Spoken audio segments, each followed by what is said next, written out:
વડોદરા જેલમાં કેદીઓ આપશે બોર્ડ પરીક્ષા. આગામી 26 ફેબ્રુઆરીએ વડોદરાથી એક પ્રેરણાદાયી સમાચાર સામે આવ્યા છે. શહેરની મધ્યસ્થ જેલમાં સજા ભોગવી રહેલા કેદીઓ હવે શિક્ષણના માર્ગે આગળ વધી રહ્યા છે. બોર્ડ પરીક્ષાને લઈને જેલ તંત્ર દ્વારા ખાસ તૈયારી કરવામાં આવી છે. વડોદરા મધ્યસ્થ જેલના કુલ 14 જેટલા કેદીઓ આ વર્ષે બોર્ડની પરીક્ષા આપશે.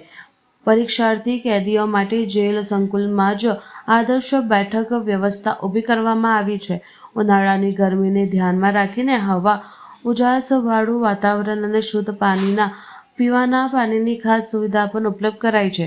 પરીક્ષા દરમિયાન કોઈ ગેરરીતિ ન થાય તે માટે કડક સુરક્ષા બંદોબસ્ત ગોઠવવામાં આવ્યું છે. જેલ અધિક્ષક ઉષા રાણાએ જણાવ્યું કે શિક્ષણ એ સુધારણાનો શ્રેષ્ઠ માર્ગ છે અને કેદીઓ સમાજમાં સન્માનજનક પુનઃસ્થાપન કરે તે જેલ તંત્રનો મુખ્ય હેતુ છે.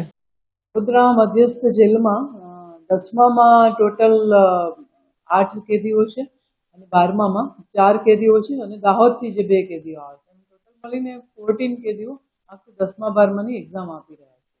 અને જેલની જે વ્યવસ્થા છે એમાં એ લોકો જેલના શાંતિપૂર્ણ માહોલમાં એની એક્ઝામ સારી રીતે આપી શકે એ માટેની વ્યવસ્થા ઊભી કરવામાં આવી છે. પાણીની વ્યવસ્થા ઉનાળાની સિઝન છે તે કરવામાં આવી છે. જેલનું એક સુરક્ષિત વાતાવરણ એમને પૂરું પાડવામાં આવ્યું છે.